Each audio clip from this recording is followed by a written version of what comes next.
Panglima TNI Laksamana Yudo Margono mengatakan upaya pembebasan pilot Susi Air Philip Mark Mertens yang disandera KKB Papua hanya bisa dilakukan dengan negosiasi.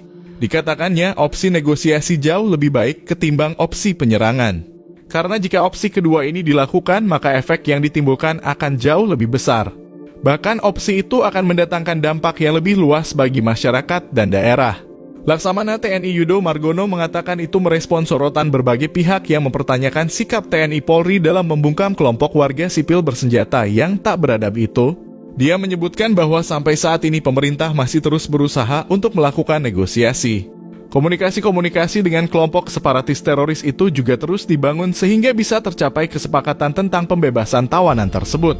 Menurut Yudo Margono, pemerintah juga tetap pada pilihan melakukan negosiasi sebab hanya dengan cara itu pemerintah mencegah berbagai kemungkinan buruk yang tidak diinginkan. Sebagai negosiator, lanjut dia, pemerintah mempercayakan itu kepada penjabat Bupati Nduga dengan melibatkan para tokoh adat, tokoh agama, maupun tokoh masyarakat. Untuk kepentingan itu, katanya, tentunya tak bisa ada batas waktu.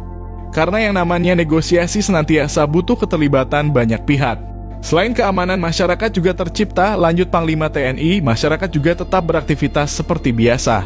Bahkan lebih dari itu, kedamaian yang diupayakan perlahan-lahan bisa tercipta sebagaimana yang diharapkan.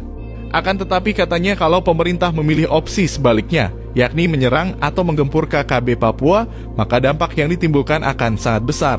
Kerusakan, korban jiwa, korban luka-luka, trauma, konflik, dendam, saling curiga, ketidaknyamanan warga, dan lainnya tentu akan terjadi di Papua. Makanya kalau dilakukan penyerangan lantas yang rugi siapa? Kan pasti masyarakat, bisa saja ada yang terkena dalam kurung tembak. Makanya yang terus dilakukan pemerintah saat ini adalah kedepankan negosiasi, ujar Yudo Margono.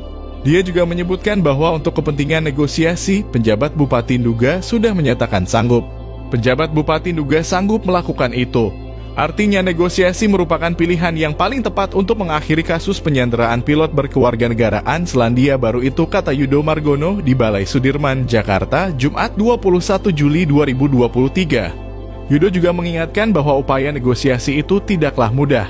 Apalagi kondisi geografis Papua yang terbilang berat membuat mobilitas tim untuk negosiasi menghabiskan banyak waktu. Oleh karena itu, kata Yudo Margono, tidak ada batasan bagi tim negosiasi untuk melakukan tugasnya. Kita tunggu sajalah seperti apa hasilnya nanti, tapi saat ini upaya negosiasi tetap dilaksanakan, kata mantan KSAL itu.